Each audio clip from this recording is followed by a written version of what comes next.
Glória a Deus, irmãos. A paz do Senhor, boa noite. Mas eu gosto de culto com anúncios. Isso significa que a igreja está viva, não é? Estamos fazendo, estamos trabalhando. E significa família também, comunhão. Isso é importante. Amém, irmãos? Vamos entrar na mensagem nesta noite. Quero pedir que tome sua Bíblia, por favor, que me acompanhe a Carta aos Hebreus, capítulo 2. Carta aos Hebreus, capítulo 2.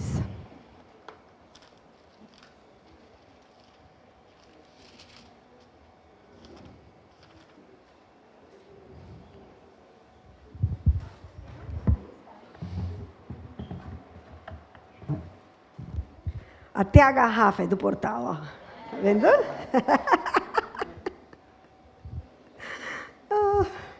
Hebreus 2, 1. Vamos ler do versículo 1 ao 4. Embora a pregação vai focar no versículo 1, mas vamos ler um pouquinho para entender o contexto. Diz assim, Hebreus 2, capítulo 2, versículo 1 ao 4. Por esta razão, importa que nos apeguemos com mais firmeza às verdades ouvidas, para que delas jamais nos desviemos. Quero ler de novo. Por esta razão, já vamos descobrir por qual. Importa que nos apeguemos com mais firmeza às verdades ouvidas, para que delas jamais nos desviemos.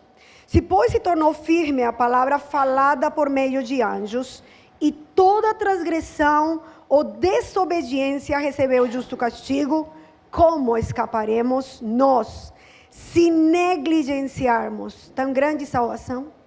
A qual, tendo sido anunciada inicialmente pelo Senhor, foi-nos depois confirmada pelos que ouviram, dando Deus testemunho juntamente com eles por sinais, prodígios e vários milagres, e por distribuições do Espírito Santo, segundo a sua vontade. Amém. O sermão desta noite, a palavra desta noite tem como título, mantendo firme a nossa fé, ou mantendo a firmeza da nossa fé. Vamos orar para entrar na palavra? Amém? Senhor, nesta noite queremos te agradecer, porque é muito bom pertencer à tua casa, à tua família. Hoje entendemos muito pouco do que isso significa, mas na eternidade compreenderemos de forma total o que é ser salvo, o privilégio de ser teu filho, alcançado pelo sangue do Cordeiro, termos uma eternidade, Senhor, perto de ti e não longe em condenação. Eu quero pedir que esta palavra alcance o nosso coração, mas também o nosso entendimento, mas também, Senhor, as nossas atitudes, as nossas escolhas, a maneira como caminhamos, a maneira como raciocinamos e pensamos. Ajuda-nos, Senhor. Tua palavra diz que ela é viva, ela é eficaz, que ela corta, que ela quer trazer e traz esse seu trabalho, santificação e verdade. E eu peço nesta noite que assim seja, que tua palavra gere em nós firmeza na nossa fé, a fé pura que o Senhor tem trazido sobre as nossas vidas. Me permita ser clara na ministração da palavra e permita que os irmãos possam ouvir e reter, guardar, lutar para que a palavra não se perca enquanto ela é transmitida. Em nome de Jesus oramos e te agradecemos. Amém. Irmãos, quando eu leio a carta aos Hebreus, que é uma carta muito preciosa, desconhecemos o autor, ela para mim é uma carta que equilibra o jogo do Evangelho nas Escrituras. A maioria das cartas, que não está errado porque é o Evangelho, falam sobre a salvação na graça, a salvação pelo Senhor, e ela também fala, na verdade, ela ressalta a obra de Cristo, mas ela fala muito também sobre a responsabilidade que nós como cristãos temos perante a salvação que nos foi entregue. E é uma carta muito, muito preciosa, que, lógico, pelo tempo, vamos tentar entrar em alguns detalhes sobre ela, mas vamos falar hoje de firmeza, porque esta carta tem um propósito de falar de firmeza para os primeiros ouvintes. Os primeiros ouvintes, como o nome da carta, eram hebreus, judeus do primeiro século do cristianismo. Eles se convertem ao cristianismo, mas eles viveram uma temporada de muita perseguição. Uma perseguição ferrenha e muito dura.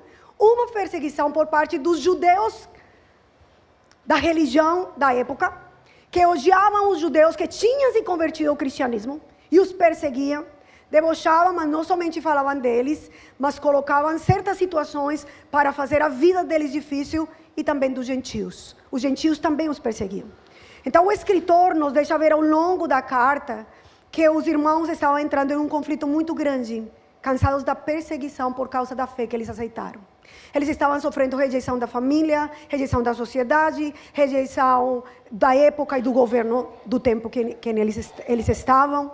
E estavam mostrando uma fraqueza na fé, querendo se acomodar e pertencer e não ser rejeitados. Eles estavam abrindo mão da fé que eles tinham ouvido, que eles tinham recebido. E o autor começa desde o capítulo 1 em adiante a dizer: não abra mão da sua fé. É nesse livro onde nós temos dois textos muito famosos. O primeiro, aquela lista dos heróis da fé, quando o autor fala sobre manter a fé, manter o que o Senhor nos entregou, explica como a fé é algo invisível e faz uma lista de todos aqueles homens que manteram essa fé. Também é nesse livro onde nós encontramos um discurso muito claro sobre por que Jesus é o sumo sacerdote. Como nenhuma outra carta, ele explica essa conexão e por que ele veio e por que ele era o único digno. Tudo isso buscando que os irmãos que ouviram esta primeira palavra entenderam que a fé não podia ser trocada, que ela perde firmeza quando nós começamos a abrir mão de algumas dessas verdades para não perder alguns privilégios, como acontecia na época, ou por muitas outras razões. Assim que eu quero lhe mostrar as palavras que ele usa, a maneira que ele traz e por que nós precisamos manter firmeza na nossa fé. Quero começar com uma ilustração para poder explicar uma palavra que aparece aqui. Pode colocar a imagem que eu enviei, por favor? Eu não vou ver, mas vocês estão vendo lá. E eu não sou arquiteta, não sei de engenharia, mas isso me impressionou sempre. Em Taipei fizeram um edifício muito grande, chamado em espanhol rascacielos, não sei como se diz aqui. Arranha-céu, isso, obrigado, meu amor, meu tradutor. E quando ele foi construído, foi o primeiro naquela quantidade de andares, e na engenharia precisaram decidir algo. Ele foi construído em uma região da Ásia, onde existem muitos movimentos telúrgicos, sismos, terremotos, entre outras muitas coisas. Essa região da Ásia é complexa. E na arquitetura e também na engenharia, eles colocaram uma esfera que pesa 660 toneladas. Ela está nos últimos edifícios e ela tem um propósito. Quando a terra se mexe, por exemplo, para você seria para lá, para sua mão direita, o sismo, a esfera se mexe para o outro lado para equilibrar e o edifício não cair. E quando o vento bate do outro lado, a esfera se mexe para o outro lado para equilibrar. É uma coisa brava da engenharia. Ela é a única que está visível. Se você for algum dia, aí me manda foto, que eu não fui. E as pessoas veem ela não me lembro, acho que é no andar número 92 que dá para ver ela. Ela está exposta. Hoje, muitos edifícios, arranha-céus, têm esferas desse tamanho, só que elas estão cobertas. Não dá para ver. Agora, por que essa imagem? Eu quero que você entenda um pouco aqui o que o autor quer trazer. A figura que o autor traz para nós, em Hebreus capítulo 2, verso 1, não é de um edifício, embora eu trouxe um edifício. Ele está mostrando uma figura de algo que está no meio de algo muito volúvel. A palavra que aparece ali, por favor, leia de novo comigo. Por esta razão importa que nos apeguemos com firmeza a nossa fé, às verdades ouvidas, para que delas das más nos desviemos. O texto original não está escrito bem assim, porque ele usa muitos gregos complexos. Não vou dar aula de grego. Só quero que entenda que a palavra que se usa aqui, que vem de um grego complexo também, até de falar, significa fluir de perto ou andar à deriva. Ele mostra uma figura como de um navio ou algo que está em cima de algo que se mexe tanto, constantemente, que o algo que está nesse algo que se mexe precisa de que algo o mantenha firme. Porque a possibilidade de ficar à deriva é muito grande. Pelos escritos da carta, nós cremos que ele está se referindo ou usando a figura de um navio. Por quê? Porque no capítulo 6 ele fala da âncora. E a única coisa que tem âncora é um navio. Então, pelo jeito, a imagem que ele tinha é O navio está no mar e a água se mete, se mete, se mete. E se ela não tem uma boa âncora, quando ela vê, como o grego mesmo aponta, começa a fluir de perto ou andar à deriva. Quando ela vê, já está longe e precisa algo que o mantenha firme. Então, por que a importância desta figura? Porque a figura que ele está usando, que é uma figura de comparação, ele está tentando trazer uma verdade com respeito à vida que nós vivemos como cristãos. Irmãos, nós estamos em um mundo flutuante, em conceitos, ideologias, valores, princípios, não tem mais. Inclusive, falando de fé. Hoje tem igreja para todos os gostos. Eu creio que não preciso trazer uma aula para convencê-lo que quem hoje declare que é homossexual e que o homossexualismo é de Deus, tem igreja cristã para isso. Tem igreja para homem que troca de esposa entre 3 e 4 vezes porque o Espírito lhe mostrou que outra mulher era a novidade, o novo de Deus. Tem igreja para isso. Tem igreja para dinheiro. Tem igreja para lavar dinheiro. Tem também. Aqui já, no Brasil já tem alguns presos por usar muito a máquina de lavar com dinheiro. Irmãos, vivemos em um mundo flutuante. E o que o autor está querendo trazer para os ouvintes é a importância de manter a firmeza da fé. E é sobre isso que eu quero que nós possamos receber nesta noite. Irmãos, eu levo já uns tantos semanas estudando essa carta. E ela tem ministrado muito meu coração. E eu desejo só transmitir o muito ou o pouco que eu tenho compreendido. E que Deus possa nos mostrar por que é uma necessidade de batalharmos para manter a fé. Amém? Em primeiro lugar, vamos começar compreendendo por quê. Qual é a razão? Versículo 1 do capítulo 2. Por esta razão. Vamos parar aí. Ele diz, por esta razão. Qual é a razão? A razão é a que já lhe contei. Os irmãos do primeiro século, os judeus convertidos, estavam em crise. Perder a família, não fazer mais parte da sociedade. Irmãos, na época, os judeus que ainda pertenciam à religião judaica, eram protegidos por leis romanas. Então, eles abrirem mão do judaísmo e se tornar cristãos, os expunha, como os outros cristãos gentios, às mesmas perseguições. E eles tinham medo disso. Então, muitos irmãos judeus que tinham se convertido, estavam tentando disfarçar a fé, ou abrir mão de algumas coisinhas e manter outras, para não dar briga e não ter que sair. Não ter que mostrar a fé com clareza. E o escritor traz uma palavra para dizer, vocês estão errados. Vocês precisam retornar a manter a fé que lhes foi transmitida. A palavra que vocês ouviram. E nós estamos hoje, irmãos, em um perigo constante, em um perigo de recuar todas aquelas verdades que o Senhor tem transmitido sobre as nossas vidas. Esse perigo não é para alguns, é para todos. Vou dizer uma coisa com muito temor, e peço ao Senhor que sempre guarde minha vida e meu coração. Mas nessa caminhada de já mais de 25 para 26 anos, eu conheci homens de Deus extraordinários, que mudaram alguns princípios por causa de um filho, por causa de uma neta, por causa de alguém que eles amavam, que caíram em certas práticas ou pecados ou pensamentos, e para esse alguém não ser julgado, mudaram algumas verdades da fé. Não poucos, conheci muitos. E isso me enche de temor, porque eu tenho um filho. Então, a batalha para manter o que temos ouvido, irmãos, ele é muito grande. Olha o que diz aqui, por favor. Por esta razão importa que nos apeguemos com firmeza a quê? As verdades ouvidas. As verdades ouvidas. Irmãos, a que verdades está se referindo o escritor? As verdades do Evangelho. Elas não podem ficar de lado para nós. Se você me pedir um aconselhamento, pastor, estou em crise, meu casamento está em crise, não sei como lutar, eu vou lhe aconselhar com as verdades que ouvimos sobre o Evangelho. Eu vou lhe aconselhar e mostrando-lhe que o Senhor nos criou perfeitos, mas que o pecado alcançou sua casa, porque o pecado entrou através de Adão. Vou fortalecer sua fé e animá-lo a lutar pelo seu casamento, porque Jesus morreu na cruz por você, pela sua esposa, para a salvação.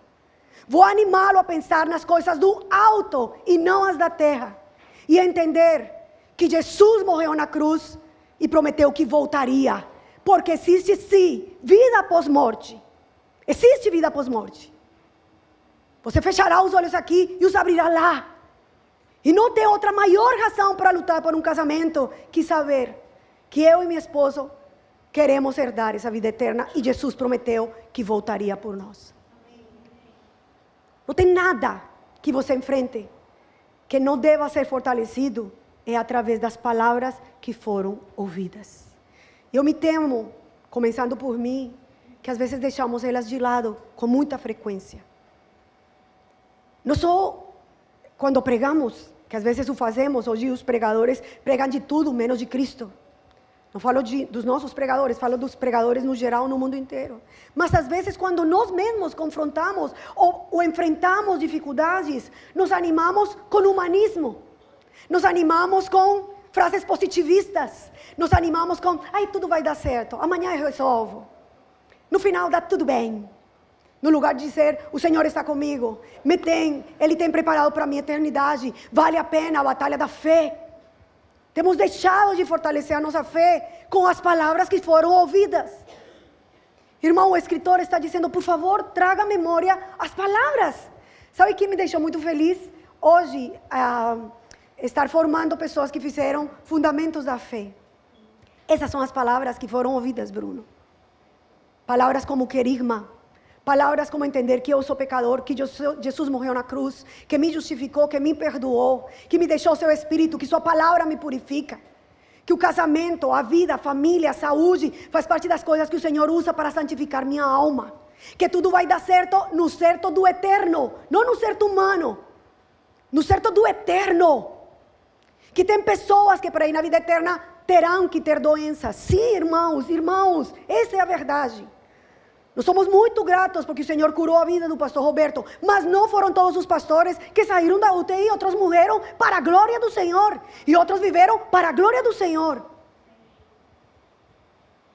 Nós precisamos resgatar as palavras que foram ouvidas. Eu lhe pergunto nesta noite, você fortalece sua alma com que palavras? Com que fortalecemos nossa alma? Com que tipo de práticas, ou pensamentos, ou conversações fortalecemos nossa alma? Com Deus vai fazer justiça, e um dia eu vou ver a vingança do Senhor? Ou com tudo que está aqui é terreno e passará, e nós temos uma vida lá no céu, na vida eterna? Irmãos, o escritor, ele diz, por favor, traga de novo as palavras que vocês ouviram sobre Jesus. Não vamos estudar a carta, mas você pode fazer isso depois. O escritor, o apóstolo, o pregador, ele começa a mostrar como Jesus é maior que os anjos. É da linhagem de Melquisedeque. Porque é um sumo sacerdote. Porque é o lugar santo dos santos.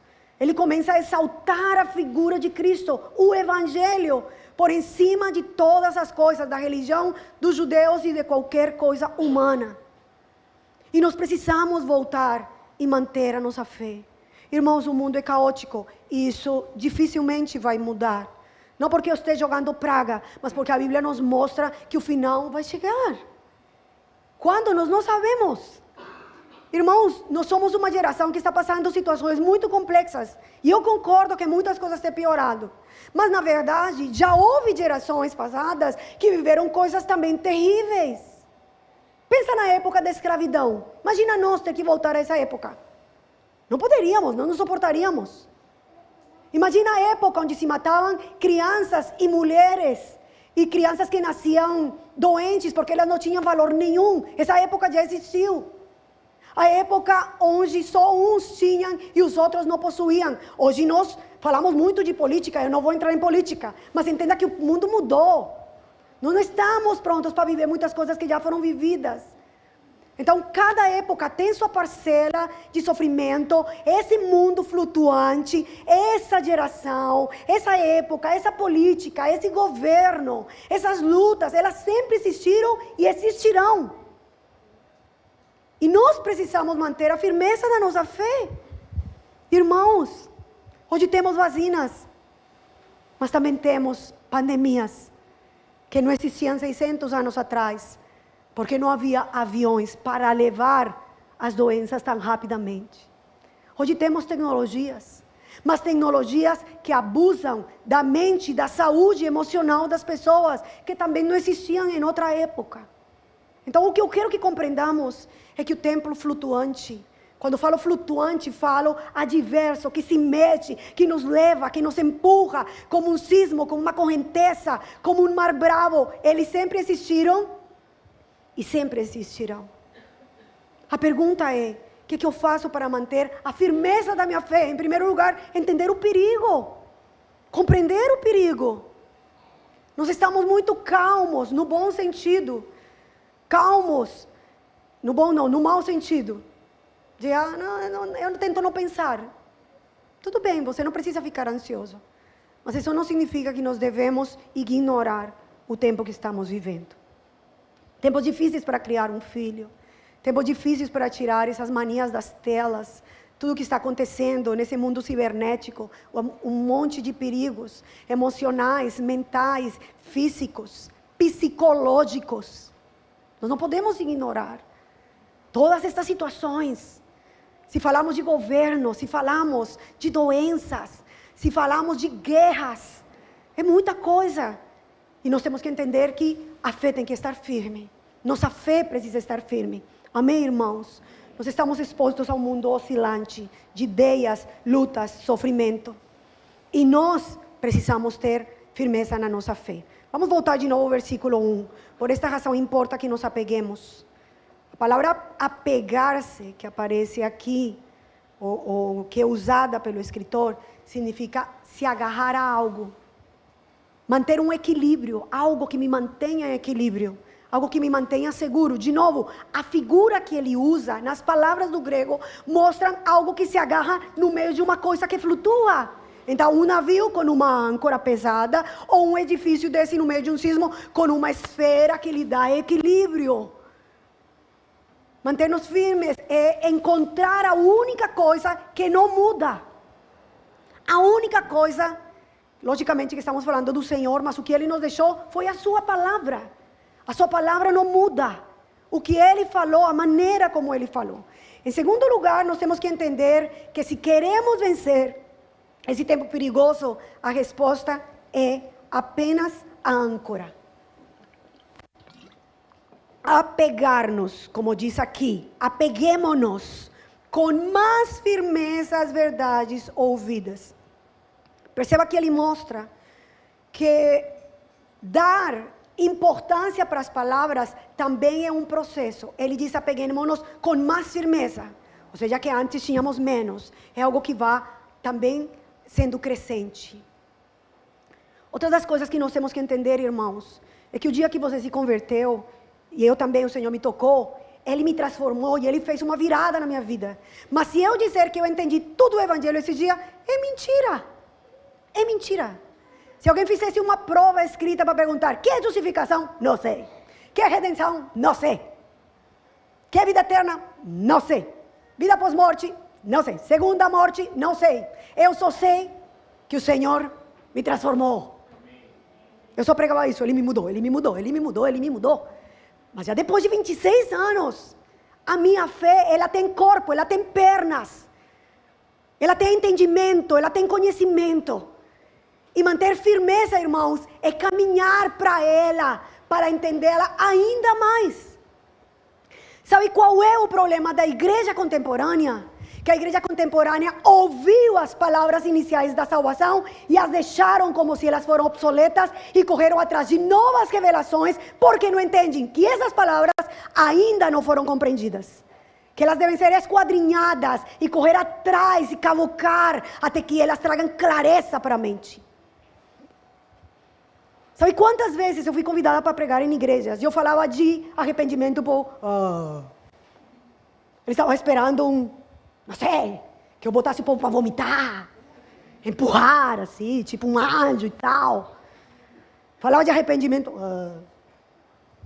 Porque são palavras que não querem ser mais ouvidas. Mas quando o texto diz, agarremo-nos, está falando de colocar a âncora, que são as palavras que o Senhor usou, verdades ouvidas. Elas precisam passar de ser ouvidas, a ser compreendidas, a ser raciocinadas, a ser as que me mantêm, a ser meu norte, a ser no que eu penso, o que eu quero, o que me motiva. Irmãos, nós temos que chegar ao ponto de acordar pela manhã e dizer, como a primeira coisa quando acordamos, eu não sou daqui, eu vou para o céu. Mas a gente acorda, estamos atrasados, pegue o menino, dá comida, bota o cachorro, o trânsito.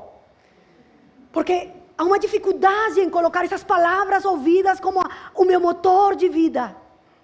Meu motor. Tem cristãos que escutam coaches motivacionais, porque a palavra é insuficiente para eles se animarem. Olha só. A palavra tem que ser suficiente para mim. As verdades eternas. Isso é tremendo, mas é uma verdade. Vamos ler aqui, por favor. Não perca essa palavra. Mas vamos no capítulo 6. Vou tentar explicar um pouco o contexto. Essa carta é linda, é preciosa, mas ela é profunda. Mas vamos ler o texto. Ai, irmãos, eu não vou nem olhar o relógio, nem trouxe, então eu não estou nem olhando, tá? Vocês, Deus nos dê paz. Versículo 13. Capítulo 6, versículo 13. E temos Santa Ceia, irmãos. Glória a Deus. Versículo 13. O autor está trazendo um pensamento, mostrando a grandeza do Senhor. Ele diz, pois quando Deus fez a promessa a Abraão, para ele mostrar que Jesus é maior que tudo, também traz a figura de Abraão. Visto que não tinha ninguém superior por quem jurar, jurou por si mesmo dizendo, certamente te abençoarei e te multiplicarei. E assim, depois de esperar com paciência, obteve Abraão a promessa. Está falando das promessas, palavras que o Senhor falou. Pois os homens juraram pelo que lhes é superior, e o juramento, servindo de garantia para eles, é o fim de toda contenda. Por isso, Deus, quando quis mostrar mais firmemente aos herdeiros da promessa, ou seja, Israel, a imutabilidade do seu propósito, do seu plano, se interpôs com juramento. Ele se colocou como a garantia do seu próprio juramento, para que mediante de duas coisas imutáveis, essas duas coisas imutáveis são a promessa que ele fez e ele mesmo. Ele jurou, no meu nome, as minhas palavras. Isso que o autor está dizendo. Para que mediante de duas coisas imutáveis, que era ele mesmo e suas palavras, nas quais é impossível que Deus minta, forte alento tenhamos nós, que já corremos para o refúgio, a fim de lançar mão da esperança proposta, a qual temos por âncora da alma, segura e firme, que penetra além do véu. Onde? Onde Jesus, como precursor, entrou por nós, tendo se tornado sumo sacerdote para sempre, segundo a ordem de Melquisedeque. Eu sei que são palavras profundas, mas só vou traduzi-las. Ele diz, vocês têm uma âncora. Essa esfera que dá equilíbrio, essa âncora no meio de um mar que flutua e se mexe, é as palavras que ele prometeu e ele mesmo, porque ele jurou no seu nome. Nós temos as palavras do Senhor e ele mesmo como garante do que ele prometeu. Irmãos, nós vamos ter que aceitar que honestamente a nossa fé e o cristianismo é doido pra caramba. Quando eu paro para pensar, eu falo, poxa, é doido mesmo, né? A gente acredita na vida pós-morte, mas nenhum de nós morreu e já foi para lá. Nós acreditamos que o pecado nos faz mal. Acreditamos que há princípios morais. Acreditamos que o Filho de Deus morreu porque temos registros dele nascendo e dele ressuscitando. Temos registros. 600 homens viram ele ressurreto, mas nós não vimos. Mas temos um livro que conta sobre isso. Além disso, cremos que ele é um Deus, 3 em 1. Mas não são 3 deuses, é um só. Matemática pura. E que um mora dentro de nós, o outro está no céu, e o que veio, subiu e está do lado. E que vai voltar. E nos levará, mesmo morrendo, ressuscitaremos. É isso aí. E o povo nos escuta, empolgados, animados, transformados. E é por isso que o povo fala, meu tadinho, olha esse povo. Mas é isso, irmãos. Nós precisamos crer nas suas palavras. Quem é o garante? O garante é esse Jesus. Que a história nos conta que nasceu, que temos registros de que ele nasceu, viveu, a cultura que a Bíblia nos mostra, podemos encontrá-la na história, não é mentira. Temos os registros do Império Romano, temos os registros de 600 homens que viram na mesma hora o mesmo Jesus que morreu na cruz. Não dá para enganar 600 na mesma hora. Na época não havia inteligência artificial para criar imagem em 3D, 4D ou o que seja. Então não foram 600 loucos enganados, foram 600 que viram. Toda uma geração entregou a vida, deixou matar os filhos, as esposas e eles mesmos por essa verdade. Ninguém morre por uma mentira sabendo que é mentira. Então ele é o garante. Por isso nós precisamos constantemente lembrar essas palavras à nossa alma. Parece uma loucura, mas é a verdade. E pior ainda, é a única verdade. Somos chamados de homens que anulamos a diversidade, porque dizemos que Jesus é a única verdade. Mas não tem o que fazer, ele é a única verdade. Nenhum outro Deus ressuscitou, só o nosso. Ele é o garante. Então, irmãos, entenda que estas verdades devem ser faladas para seus filhos, para você mesmo. Porque tudo isso que a gente faz, porque ir para o culto, chuva, dízimo, servir, estar doente, acreditar, ser honesto, não roubar, não pecar, não trair a mulher. Porque nós temos princípios que mantêm a nossa fé. Nós queremos em algo. Essa fé tem que ser ouvida uma e outra vez. E ela tem que ser firmada no nosso interior. Irmãos, e vai por mim. É muita coisa que ataca e atacará a nossa fé. Principalmente as nossas crianças e os nossos jovens. Nós temos que firmar a nossa fé. Nós precisamos firmar a nossa fé como uma âncora. Olha só que lindo isso que aparece aqui. Jesus morreu, ressuscitou, nos deu uma vida pós-morte, voltará. Eu coloquei tudo isso aqui na minha agenda. Porque essas são as palavras que eu escutei. Que ao passar dos anos continuo entendendo. E se fazem cada vez mais claras para mim. Mas são elas que devem sustentar meu caminhar. Para não cansar. E vocês também. Nós também, irmãos. Nós também. Então eu vou usar a mesma expressão que usa o apóstolo Paulo. Não nos cansemos de ouvir as mesmas coisas. Porque são elas as que guardam a nossa vida. Não é uma coisa nova, revelação. Agora tem umas revelações bem estranhas. Agora estão falando sobre a energia. A má energia.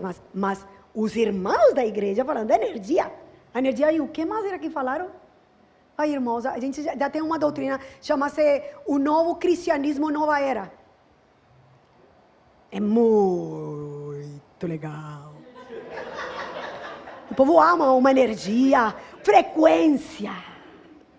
Tem casamento que não dá certo porque não tem frequência. Entendeu? O inimigo botou outra frequência, tipo Abraão quando levou Ló, outra frequência.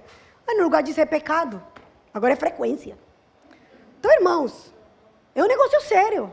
Nós temos que manter a fé simples, a fé pura, as mesmas palavras. Ele não diz, mantenha umas novas, não, as que você ouviu, volte para essas, agarre-as com unhas e dentes e se mantenha firme.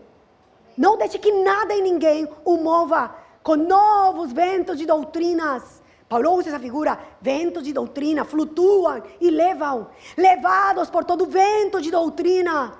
Olha como precisamos uma âncora. A âncora são suas palavras e o garante que é Ele. Nós precisamos. Quero continuar. O qual temos por âncora, versículo 19, da alma, segura e firme. Quem é? Cristo, o precursor. Aquele que entrou. Ele está usando uma figura do Antigo Testamento com o Novo. Mas para traduzir, está falando do Cristo que morreu na cruz, ressuscitou e entrou de volta para a sua glória. E nos garante que voltará por cada um de nós. Amém? Em terceiro lugar, a nossa maior batalha para não perder a firmeza é a incredulidade. Irmãos, a incredulidade é uma coisa muito sorrateira. Muito sorrateira. A incredulidade, ela começa com questionamentos. Com verdades deixadas de lado. Com dúvidas que às vezes são expostas na mente e no coração ou em uma conversa. que começa a ganhar uma força tremenda. A incredulidade e o perigo de desviar-nos. Irmão, se cuide da incredulidade. A carta aos Hebreus adverte, desde o início até o fim, como a incredulidade pode destruir, sim, a fé de alguém. Quero ler alguns versículos. Capítulo 3, versículo 12, por exemplo. Quando você puder, ler essa carta. E marque todas as vezes que ele fala de crer ou incredulidade.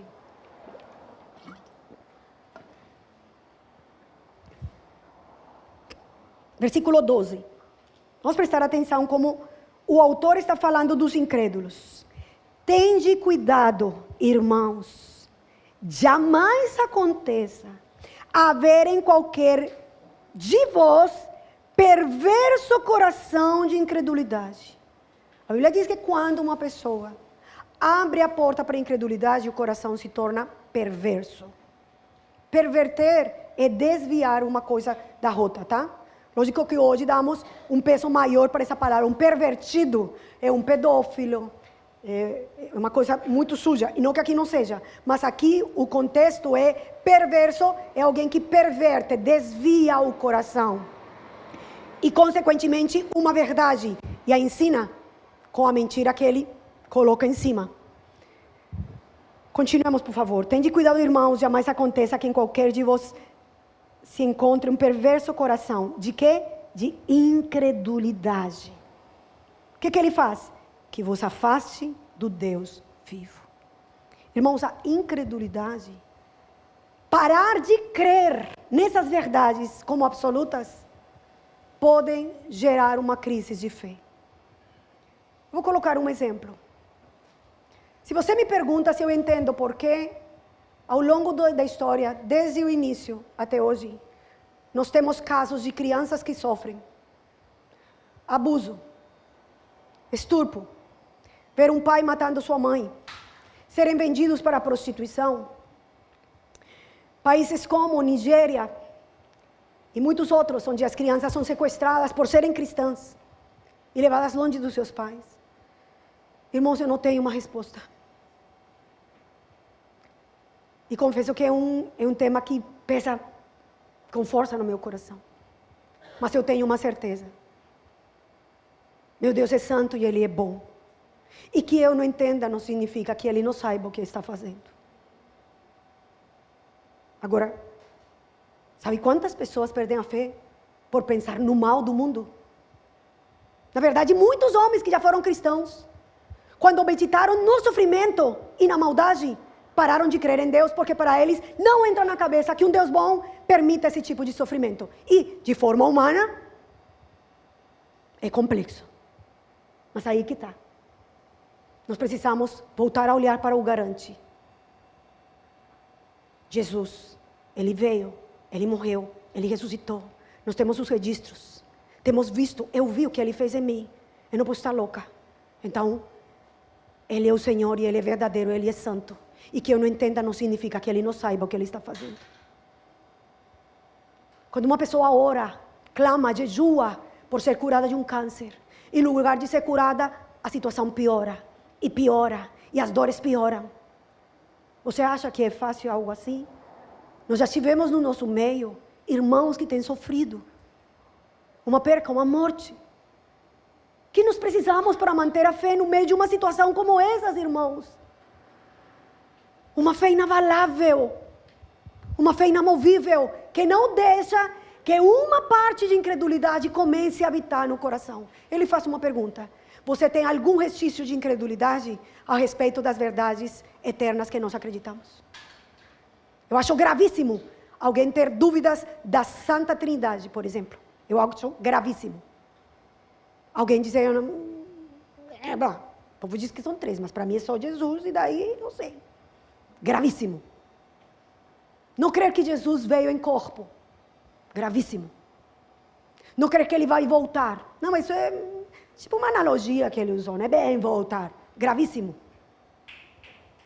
Que Ele está no controle de tudo. Não, eu não creio que Ele esteja no controle. Tem coisas que Ele não sabe que vai acontecer. Mas Ele resolve. Gravíssimo. Eu não crer que Deus sabe o que está fazendo comigo e minha casa. Quantas coisas você duvida que Deus sabe o que está fazendo? Quantas coisas você já duvidou Se vale a pena esta fé louca que praticamos. Irmãos, a crise da fé é uma crise que vem para todo mundo. Tem perguntas que alguém te fará, tem perguntas que você se fará. Por isso nós precisamos a âncora da palavra que temos ouvido, para não permitir que um perverso coração de incredulidade seja gerado dentro de nós. Olha o que o texto diz de novo. Tende cuidado, irmãos. De novo, não diz que Deus vai cuidá-lo, embora Ele cuida. Ele diz, tenha cuidado. Nós temos que olhar para o que pensamos, para o que sentimos, para o que dizemos, para o que nos faz chorar, para o que nos faz sofrer. Para os momentos de crise, quando você diz, eu não entendo, Senhor. Tem que ter cuidado de todos esses momentos. Porque podemos permitir uma incredulidade da qual não consigamos levantar-nos. Tende cuidado, irmãos. Jamais aconteça haver em qualquer de vós perverso coração de incredulidade, que vos afaste do Deus vivo. Pelo contrário, olha só, exortai-vos mutuamente cada dia durante o tempo que se chama hoje, a fim de que nenhum de vós seja endurecido pelo engano do pecado. O pecado nos engana e abre a porta para a incredulidade. E a incredulidade, pervertendo o caminho, abre a porta para a prática do pecado. Uma alimenta a outra. Sabe o que nos leva a vencer o pecado? Lembrar das palavras nas quais temos crido. Como abrir mão de uma pornografia em um computador? Lembrando que o Pai enviou seu Filho para morrer por mim. Ele prometeu que aquele que sofreu todas as coisas é poderoso para socorrer os que somos tentados. Quando eu creio que Ele vai voltar por mim, que tem coisas mais valiosas, eternas. Nós precisamos, irmãos, firmar a nossa fé na palavra do Senhor, na palavra que temos crido. Amém? Versículo 14, por favor, continue comigo. Porque nós temos tornado, está falando de um grupo de pessoas, participantes de Cristo. Se de fato, olha só, guardamos firmes até o fim a confiança que desde o princípio tivemos. A confiança está falando da confissão de fé, o que nós cremos. Se podemos manter com firmeza o que nós cremos, os que nós cremos. Irmãos, eu estou falando da doutrina, da sã doutrina, estou falando do Evangelho. Eu não estou falando das outras ramificações, que se o sarçai era de Deus ou era do diabo a causa. Isso não é a doutrina. Não são as coisas que as igrejas durante séculos colocamos. Estou falando da doutrina. Cristo, morto, ressurreto, voltará. Santificação, pecado, condenação, inferno, Espírito Santo, Pai, Filho. Essas verdades. Ele diz, guardemos firme, até o fim a confiança que temos ouvido desde o princípio. Versículo 19. Vemos, pois, que não puderam entrar por causa de incredulidade. Ele depois começa a falar sobre o povo de Israel e ele diz, lembre-se que o povo de Israel não entrou à terra por causa da incredulidade. O que eles colocaram em dúvidas? As palavras e a pessoa de Deus. Suas palavras e quem Ele era. Eles esqueceram. Então a incredulidade, parar de crer, pode começar a afrouxar a nossa fé, o nosso Evangelho, aquilo que temos crido. E cabe a nós mantermos firmeza. Capítulo 4, versículo 1. Continuemos. Temamos.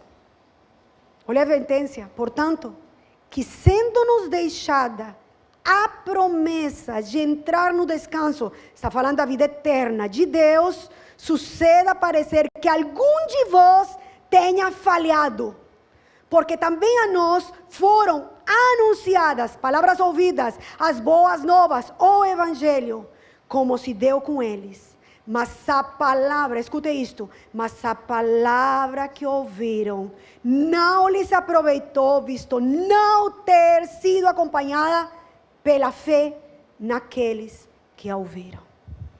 Olha só como há uma necessidade de aplicar a fé em todas estas verdades que nós tanto gritamos, falamos, choramos, oramos, lemos, cantamos. O que é fé, Juana? Fé é crer absolutamente no que Ele falou. Piamente no que Ele falou. Com todo o meu ser, no que Ele falou. Abraão foi chamado pai da fé, porque ele creu nas palavras que o Senhor lhe deu. E pronto, lhe foram contadas por justiça. Eu preciso crer que Ele vai voltar. Eu preciso crer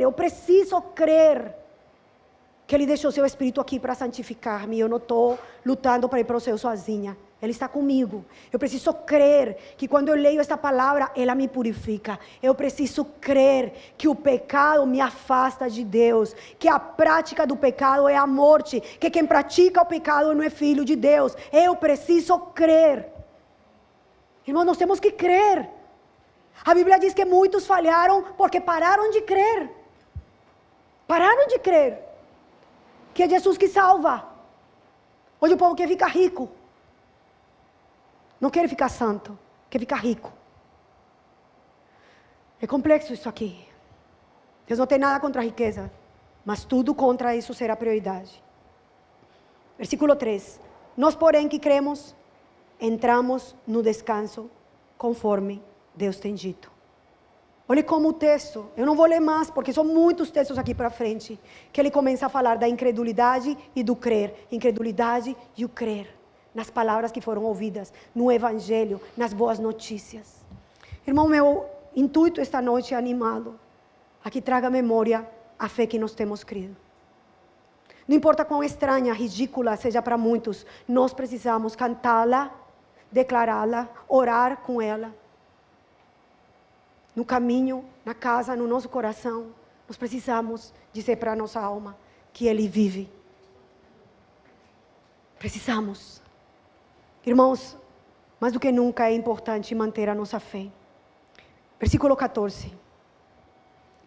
Tendo, pois, a Jesus, o Filho de Deus, como grande sumo sacerdote, está falando daquele que entrou no lugar permitido, não permitido, para abrir caminho para nós, e que penetrou os céus, conservemos firmes a nossa confissão. Sabe o que é uma confissão de fé? A confissão de fé tem uma característica. Ela começa com a palavra creio ou cremos. Por exemplo, aqui no Brasil houve um evento, logo após da conquista de Portugal, que é chamada Confissão de Guanabara, lá no Rio de Janeiro. A primeira confissão cristã protestante.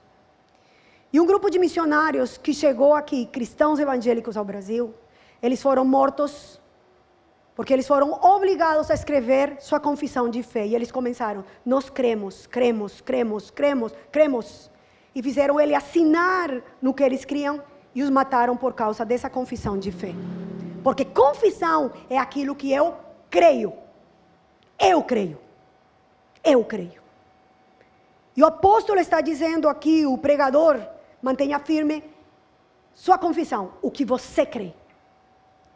Eu quero terminar nesta noite lhe perguntando, se você tivesse que fazer hoje uma lista, como os nossos irmãos aquela vez, do que você crê, você tem uma lista do que você crê? A segunda é pior, como eles, você assinaria para defendê-la até o final e morreria por ela, porque foi isso que eles fizeram. É a primeira confissão de fé do Brasil, a confissão de Guanabara. Quando o apóstolo fala da confissão, não está falando do que eu prego para você ou que o pastor fala para vocês. É o que você crê, o que eu creio. De forma individual. Que sustenta meu caminho. O que eu creio? Se eu tenho que sentar hoje e colocar aqui, eu creio. No que nós cremos? No que nós cremos? Por que nós morreríamos? Por que tipo de fé abriríamos mão? De saúde, de um familiar que falece e morre, de prosperidade, de dinheiro, talvez de paz, se necessário, para defender o que cremos. Irmãos, Deus quer que a igreja tenha uma confissão de fé individual. Não que sejam doutrinas individuais, mas que seja fé própria. Ela me pertence. Eu sei o que eu creio. Está faltando muito isso no meio da igreja contemporânea. Assim que Mantenha firme sua fé. Mas para mantê-la firme, você precisa revisá-la. O que é que nós cremos? O que é que nós cremos? O que é que eu creio?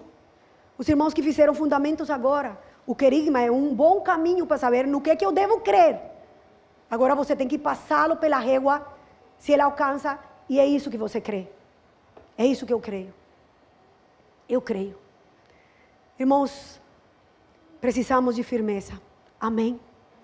Em um tempo tão flutuante, tão volúvel, um tempo tão perigoso, onde Deus não prometeu que nada nos tocaria, Ele prometeu que estaria conosco. Ele prometeu que nos daria vida eterna.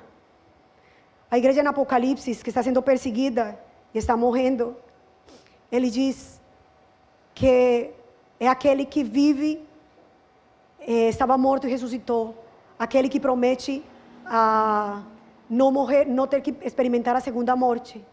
Estava falando para uma igreja que seria morta, e o Senhor não prometeu salvá-la. Irmãos, eu tenho que dizer que tem muitos irmãos que verdadeiramente sofrem, e já sofreram. Nós não sofremos, eu vou falar por mim, mas eu creio que posso botá-lo no pacote, porque você vive pertinho. Nós não sofremos, como muitos já sofreram. As coisas simples, às vezes nos fazem gaguejar do que cremos. Não sabemos o que cremos. Finanças, saúde, casamento, dificuldades no emprego, não ver mudanças de algumas coisas. Mas a nossa fé não pode depender disso, irmãos. Não pode. Porque o tempo é flutuante. Compreende essa verdade? Ele é flutuante, ele vai se mexer, ele vai se mover. O mundo só vai piorar. As possibilidades de ter proximamente uma nova pandemia são muito grandes. São muito grandes. As doenças estranhas se multiplicarem. É pão diário, irmãos. Problemas psicológicos, mentais. Problemas nas crianças. Meu Deus, irmãos, este mundo é isso. Ele jaz no maligno. Mas a nossa fé tem que estar nas palavras que temos ouvido. Amém?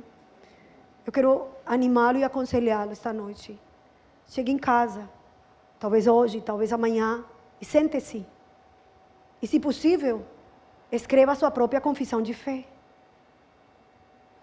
Porque o que eu não escrevo, o que eu não repito, o que eu não falo para mim, talvez não exista. Talvez nem entendemos que será o que a gente acredita. E se você descobrir que não tem clareza, venha procurar ajuda. Para aprender, para saber o que tem que acreditar, mas para revisar onde está o furo. Porque a fé só se mantém com o conteúdo do que nós cremos. Amém? Lembre-se, duas coisas. A promessa, ou seja, as suas palavras, e Ele mesmo. As duas coisas que são a âncora. E se você não conhece as promessas e não conhece Ele, não tem como não flutuar junto com o mundo. Pode ficar de pé, querido.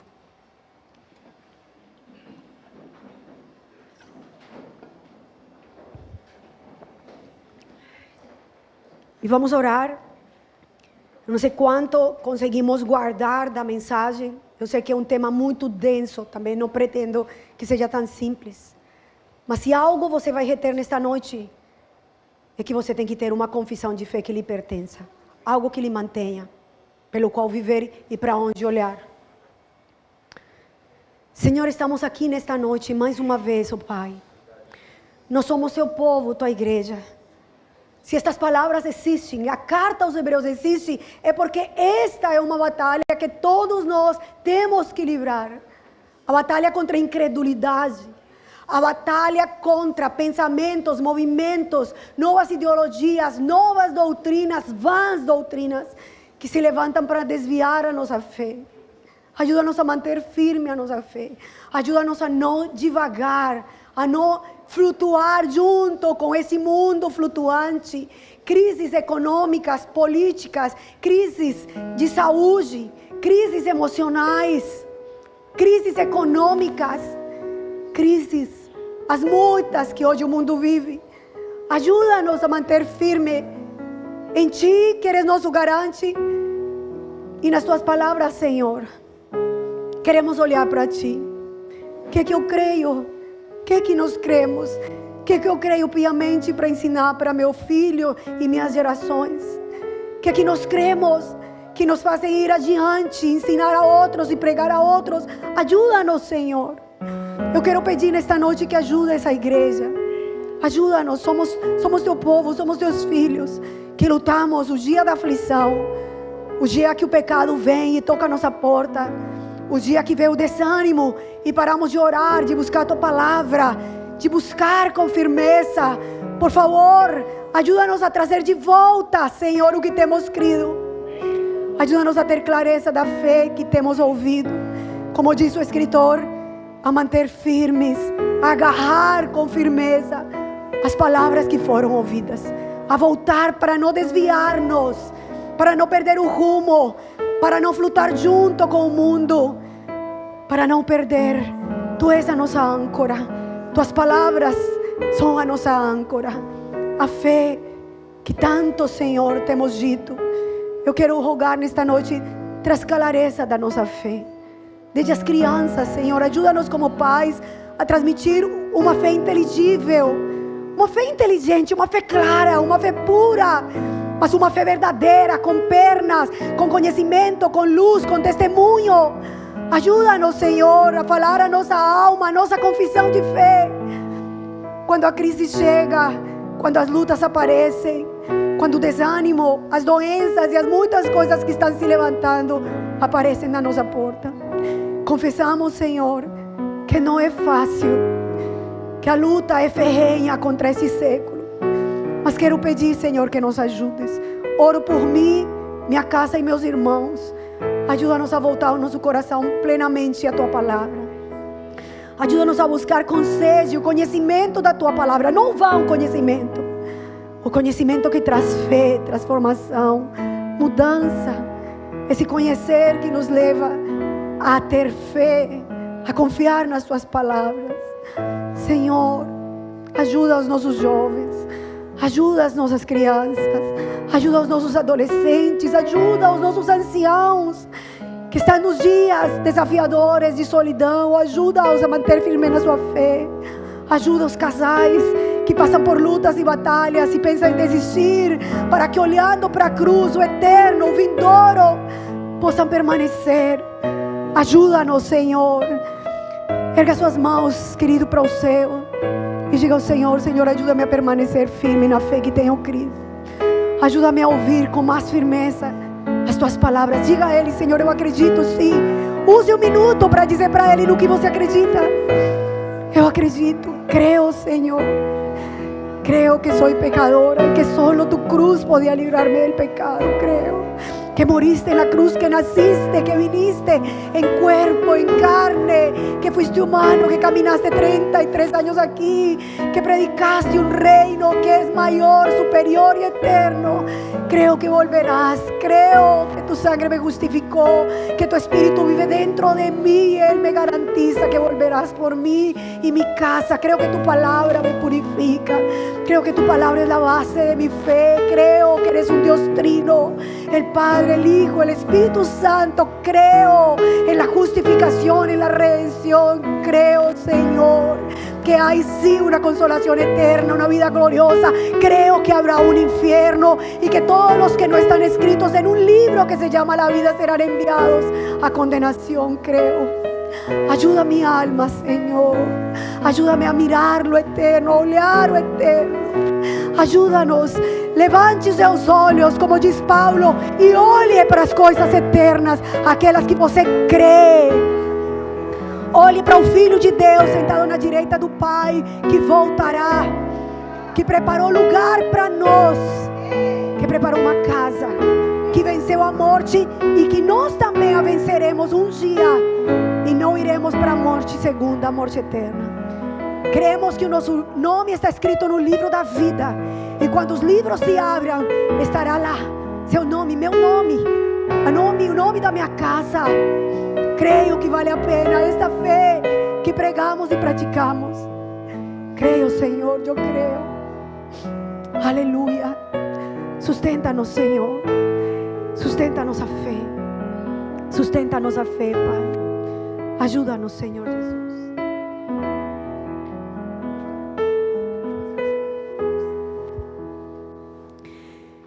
Irmãos, a Santa Ceia faz parte da confissão da nossa fé.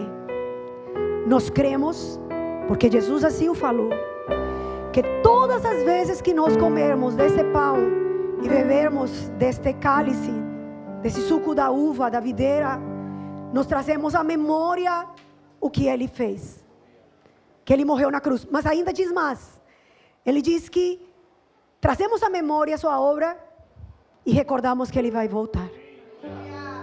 Essa é a nossa confissão de fé. Então, quando nós tomamos os elementos, não o fazemos com cerimoniais, mas sim com respeito, pela fé que esses elementos significam para nós. Dessa forma, quero convidá-lo, crendo firmemente que Jesus não é uma historinha nem uma mitologia, que Jesus é o único que ressuscitou e vive para sempre. Venha, tome o cálice, tome o pão e coma dele, lembrando da obra, da confissão, da fé que nós temos. O Cristo que prometeu que voltaria. Aleluia. Graças, Senhor. Graças, Senhor. Enquanto isso, vamos adorar o Senhor.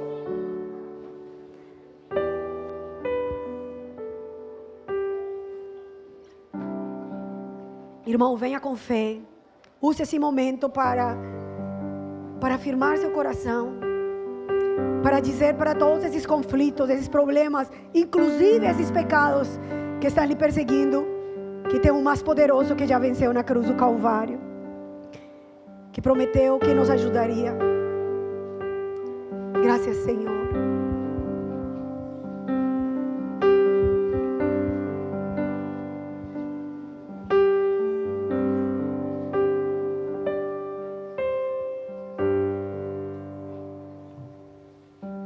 Esvaziado, Deus a nós desceu,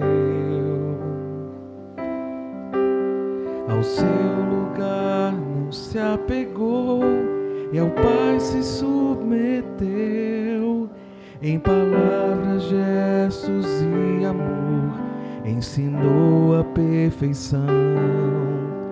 O padrão do santo a nós se revelou. Grandiosa a missão que o Pai lhe deu. Seu próprio povo rejeitou e não o recebeu. Humilhado então obedeceu até morte de cruz. Servo sofredor, Deus homem se entregou. No monte do Calvário morria o meu Senhor, com cravos em suas mãos e pés, em tão ardente dor. Cordeiro puro entregue à cruz por minha transgressão, o castigo que me trouxe a paz, derramando em sangue o seu perdão. Aleluia. Em fraco respirar então bradou. O plano consumado está e ao Pai se entregou. O sol se apagou e na escuridão todo o povo enfim compreendeu. Então crucificado foi Jesus, Filho de Deus. No monte do Calvário morria o meu Senhor, com cravos em suas mãos e pés, em tão ardente dor. Cordeiro puro entregue à cruz por minha transgressão, o castigo que me trouxe a paz, derramando em sangue o seu perdão. Pelo que também Deus o exaltou e ao terceiro dia ressuscitou. Sobre todo nome está, e em breve voltará.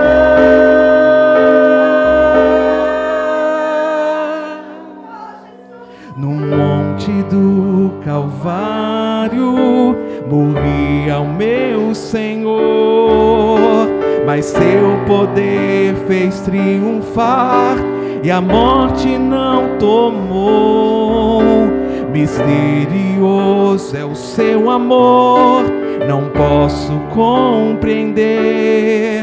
Eis que vivo Cristo vivo em mim, como Ele ao Pai obedecer. No monte do Calvário venceu o meu Senhor. Eis que vivo Cristo vivo em mim, como Ele ao Pai obedecer.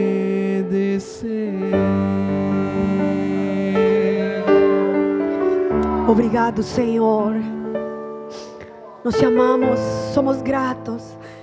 Perdoa-nos por nos dia a dia esquecer desta hora preciosa. Somos tão falhos, Senhor, mas nós cremos que voltarás, e é isso que nos mantém. Ajuda-nos a lutar esta semana olhando para a cruz, olhando para a ressurreição, olhando para a eternidade, olhando para as coisas valiosas que são as coisas eternas. Ajuda-nos a amar o nosso irmão, o nosso próximo, a suportá-lo em amor por causa dessa cruz. Ajuda-nos a vencer a tentação por causa da honra de sermos teus filhos. Dá-nos uma semana que Ele glorifique teu nome, que possamos exaltar o teu nome com a nossa vida e vencer, Senhor, mostrar a nossa fé, a nossa confissão de fé. Abençoa meus irmãos, leva-nos em paz para casa. Abençoa o colégio que começa amanhã em firme as aulas. Ajuda-nos, Senhor, nos nossos trabalhos, tudo que faremos para a glória do teu nome. Ajuda o Pepe que começa amanhã também, Senhor. Por favor, envia os recursos, envia, Senhor, as pessoas. Mostra-nos as estratégias, por favor. Em nome de Jesus. Obrigado, Pai. Amém e amém. Aleluia. Amém. Queridos, pedi mais um minutinho de atenção dos irmãos. Vocês todos perceberam, mas o que Deus falou hoje foi muito semelhante à semana passada, né? Sobre a importância da firmeza, de não vacilar, de não vender os seus princípios, a nossa fé. Então, amados, Deus está falando contigo, Deus está falando comigo. A importância de nós ficarmos firmes, irmãos, firmes. Se o Senhor está falando é porque estamos precisando ouvir. Amém? Não deixe a sua fé se mexer por qualquer coisa. Não deixe os teus princípios se diluírem. Se apegue com Cristo, se apegue com a palavra. Amém, queridos? Deus abençoe, uma ótima semana aos irmãos.